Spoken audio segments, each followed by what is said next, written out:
Tuhan. Ini ada sesuatu yang ironi, bertolak belakang.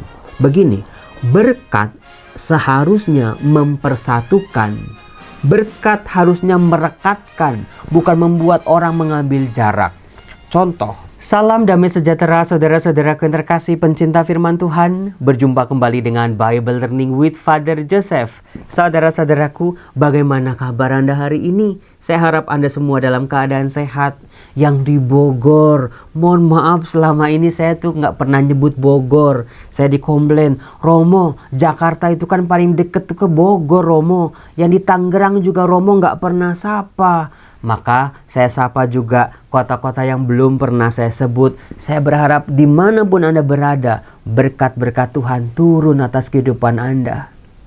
Anda diberi rahmat yang membuat Anda sungguh-sungguh bisa bersyukur betapa adil, betapa kuat dan dahsyat Tuhan Allah kita. Dalam nama Bapa dan Putra dan Roh Kudus. Amin.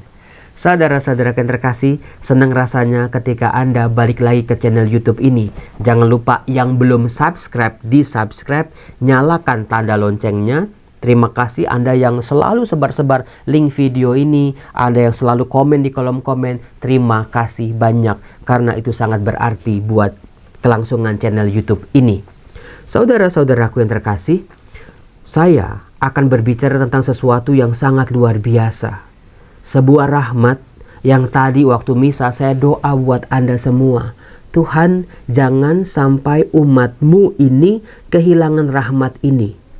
Rahmat yang lain mungkin mereka perlukan, mungkin sedang mereka harapkan saat ini. Dilunasi hutangnya, pekerjaannya lancar, dapat pekerjaan, memperoleh kesembuhan. Itu rahmat-rahmat yang sedang mereka butuhkan. Tapi Tuhan, mungkin mereka lupa minta satu rahmat yang justru menjadi sangat penting dalam kehidupan mereka. Rahmat yang saya minta untuk Anda adalah rahmat kerendahan hati. Ya, kerendahan hati yang akan menjauhkan kita dari sikap-sikap sombong, yang akan menjauhkan kita untuk merasa paling benar sendiri. Wah, paling berhak menghakimi orang lain, menilai orang lain hanya dengan pikiran kita sendiri. Hati-hati. Saya akan berbicara melalui surat Rasul Paulus kepada jemaat di Filipi ini tentang kerendahan hati. Karena inilah pada akhirnya saudara-saudara yang menjadi awal hidup manusia di hadapan Allah dan juga akhir kehidupan manusia. Kerendahan hati di hadapan Allah, di hadapan sesama, dan juga cara dia memandang dirinya sendiri. Tapi sebelum saya membahas surat Rasul Paulus kepada jemaat di Filipi, izinkan saya mengajar sekali lagi dalam bahasa Latin. Kalimat dari bahasa Latin yang mudah-mudahan menjadi inspirasi, menerangi, mewarnai kehidupan Anda hari ini. Karena ada kaitannya dengan kerendahan hati. Sebuah ungkapan Latin yaitu Jubilate Deo omnis terra, servite Domino in laetitia. Apa Romo? Ulangin Romo. Jubilate Deo omnis terra, servite Domino in laetitia. Itu bagus banget karena ada lagunya ya. Anda yang sering kali ikut paduan suara kur di gereja pasti tahu ini. Jubilate Deo omnis terra, servite Domino in laetitia. Alleluia, alleluia in laetitia. Alleluia, alleluia in laetitia. Kok bagus ya Romo ya? Jubilate Deo, bersukacitalah omnis terra, hai seluruh bumi. Servite Domino, layanilah Tuhan in laetitia, dengan bergembira, dengan sukacita, dengan hati yang murni, dengan keikhlasan, penyerahan diri. Itu arti laetitia itu. Sukacita bukannya cuman ketawanya dipaksa gitu ya. Hehehehe.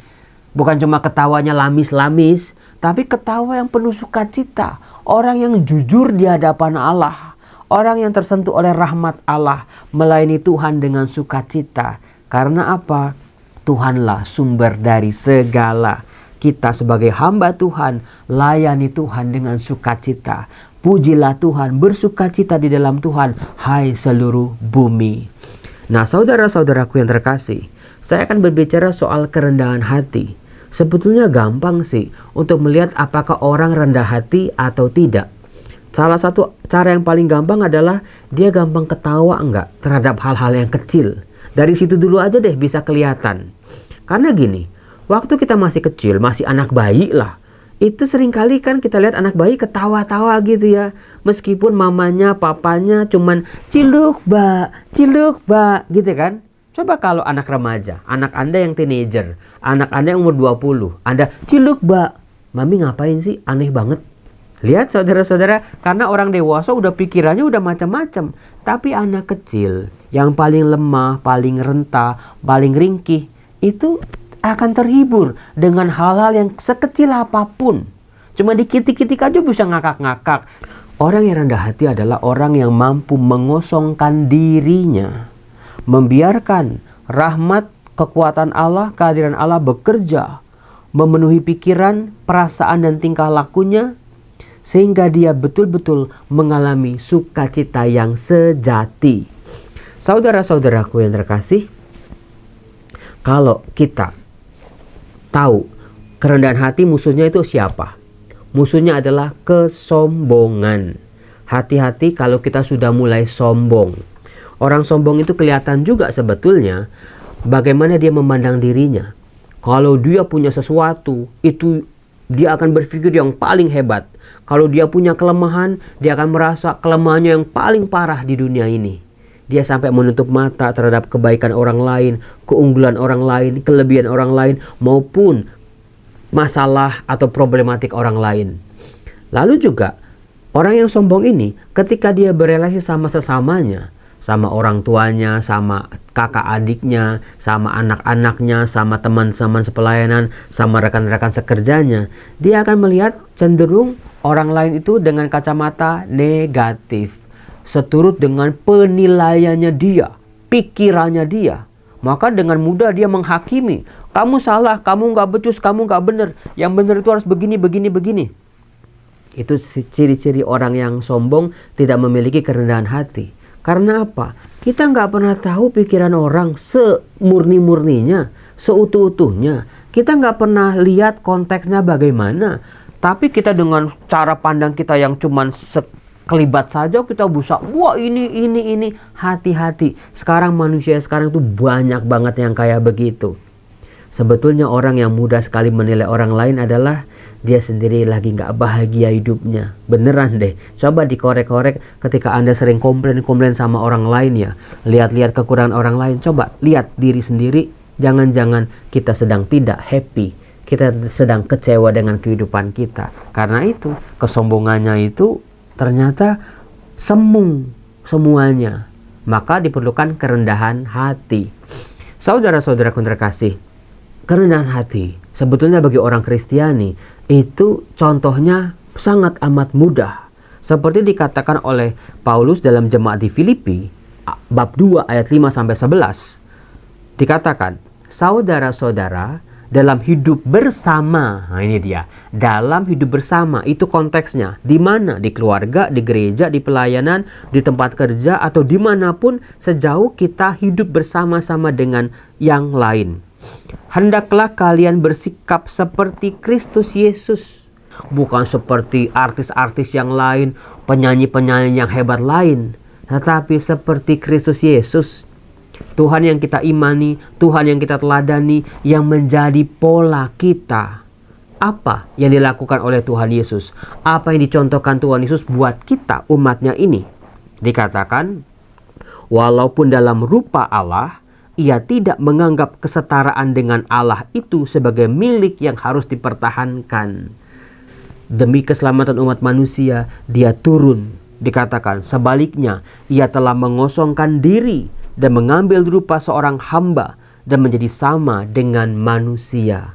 Jadi gerak Allah dalam menyelamatkan manusia itu adalah gerak turun. Karena apa? Karena ada perbedaan yang sangat amat tajam, mencolok antara manusia sebagai ciptaan dengan Allah sebagai pencipta. Itu jaraknya, jurangnya itu nggak bisa terselami. Kita manusia nggak bakal bisa sendirian menuju Allah. Maka Allahnya yang geraknya turun. Itulah kekasan dari iman Kristiani. Allahnya saja mau turun geraknya. Tapi kenapa kita umatnya kok mau yang meninggi? Paling hebat, paling kaya, paling populer, paling luar biasa, paling cantik, paling ganteng, paling nomor satu. Dunia itu kalau nggak hati-hati ya mengangkat kita ke atas.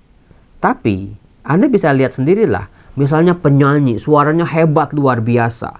Karena lagunya enak, suaranya bagus. Wah, dia dipuja-puja. Coba dia kena misalnya kanker pita suara, dia nggak bisa nyanyi lagi, dengan segera karirnya meredup, dia ditinggalkan.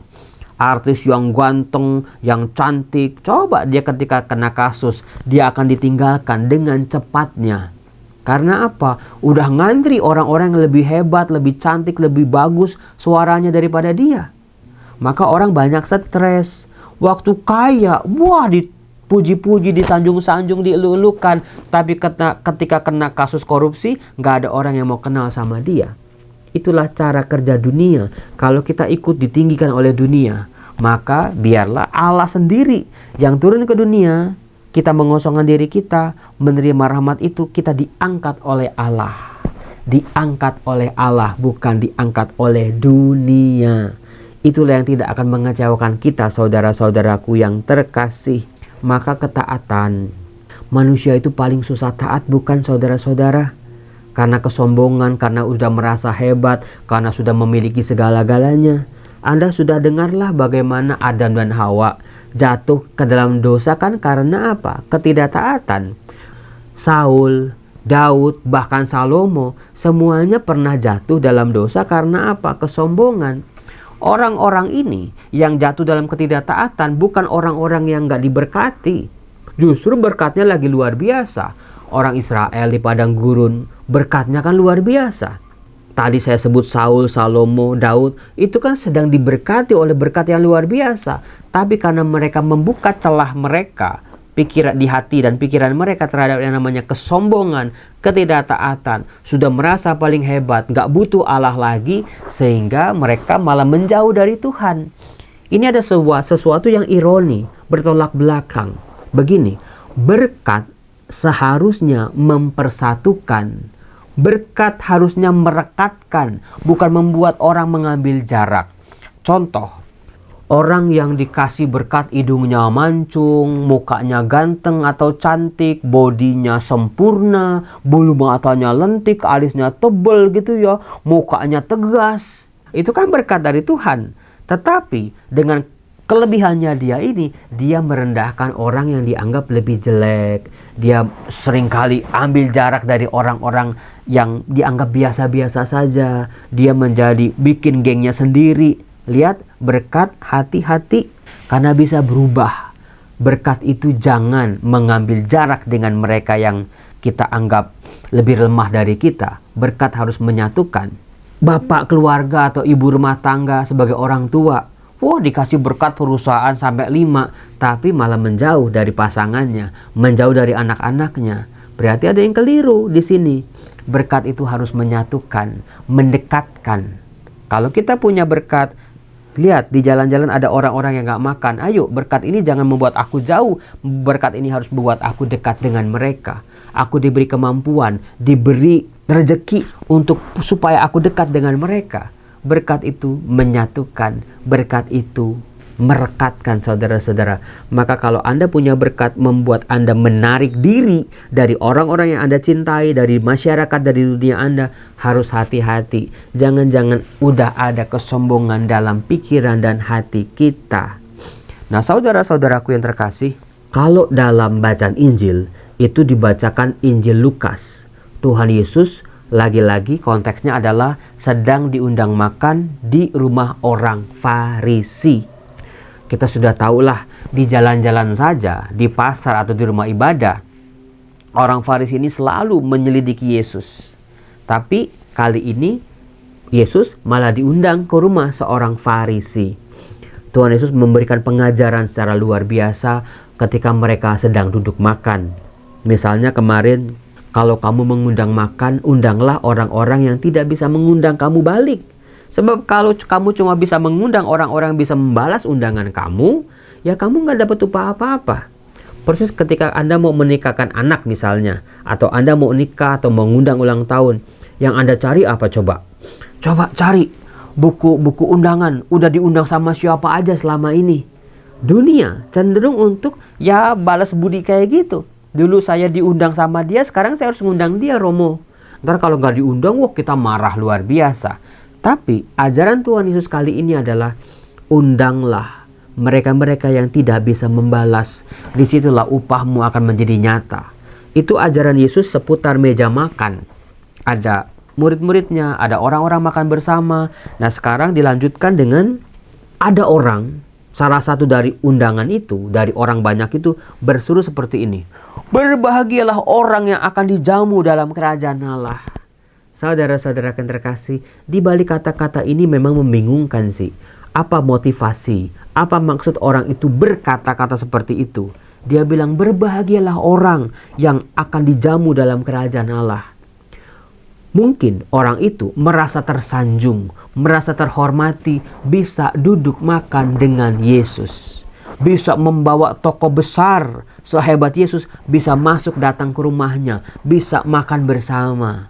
Jadi orang ini sedang menyombongkan diri. Tuh lihat kami inilah yang berbahagia. Ketika kami makan bersama-sama Tuhan Yesus, seperti kami akan diundang dijamu dalam kerajaan Allah. Saudara-saudaraku yang terkasih, sayangnya ungkapan itu tidak selaras dengan kehidupan mereka sehari-hari. Makanya Tuhan Yesus mengadakan sebuah perumpamaan, mengajarkan sebuah perumpamaan seperti ini. Ada seorang mengadakan perjamuan besar. Ia mengundang banyak orang. Menjelang perjamuan dimulai, ia menyuruh hambanya mengatakan kepada para undangan, marilah, sebab segala sesuatu sudah siap. Tetapi mereka yang diundang minta dimaafkan.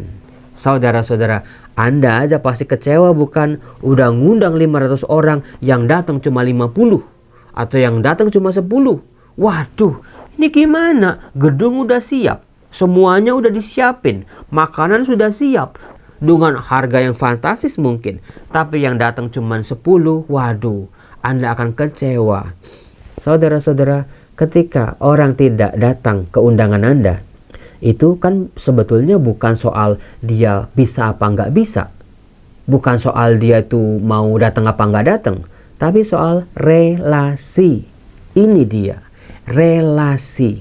Kalau orang memang relasinya dekat, diundang rumahnya di Bogor, rumahnya di Makassar, pestanya di Jakarta, kalau memang dekat sungguh-sungguh, relasinya berarti dia akan bela-belain. Sakit aja dia akan datang. Meskipun mungkin biayanya menjadi hambatan, dia akan cari jalan keluar supaya bisa datang ke pesta itu. Nah, orang-orang ini yang dikatakan begini, aku baru membeli ladang dan harus pergi melihatnya. Aku minta dimaafkan. Yang lain berkata, aku membeli 5 pasang lembu kebiri. Aku harus pergi mencobanya. Aku minta dimaafkan. Yang lain berkata, aku baru saja menikah. Karena itu aku tidak dapat datang. Saudara-saudara, ini mereka bukan tidak dapat datang atau tidak bisa datang. Memang mereka tidak mau datang karena tidak menghargai relasi dengan yang mengundang. Ladang, lembu yang kebiri, atau pernikahan jauh lebih penting daripada pribadi yang mengundangnya. Saudara-saudara yang terkasih, itulah makna dari iman Kristiani. Relasi, Allahnya sudah merendahkan dirinya menjadi manusia, manusianya juga harus bisa berelasi dengan cara yang sama, perendahan diri di hadapan Allah. Jangan seseorang merasa hidupnya jauh lebih penting daripada yang lain. Anggaplah orang lain lebih penting dari dirimu sendiri. Saudara-saudaraku yang terkasih, misteri iman Kristiani memang berbeda sekali dengan ajaran dunia ini. Kalau dunia kan wah, tergantung Romo, siapa dulu yang ngundang. Kalau pejabat kenal nggak kenal ya dateng Romo. Kalau di gedung-gedung mewah, di hotel-hotel berbintang Romo, ya dateng Romo. Mumpung makan enak Romo. Itu cara dunia berpikir secara materialistis. Tetapi relasi dengan Allah tidak demikian, saudara-saudara. Relasi harus murni, relasi harus betul-betul selaras dengan Allah. Perendahan diri di hadapan Allah. Aku hanya hamba, aku bukan siapa-siapa. Maka betullah apa yang dikatakan oleh si pemazmur di Mazmur bab 22. Hidupnya adalah puji-pujian bagi Allah. Bukan mencari pujian sendiri, pujian yang sia-sia, tapi semua hidupku harus mendatangkan kemuliaan bagi Allah. Saudara-saudara, memang tidak mudah ya. Ada orang mukanya aja udah kesannya sombong ya. Belum ngomong aja mukanya udah kesan sombong.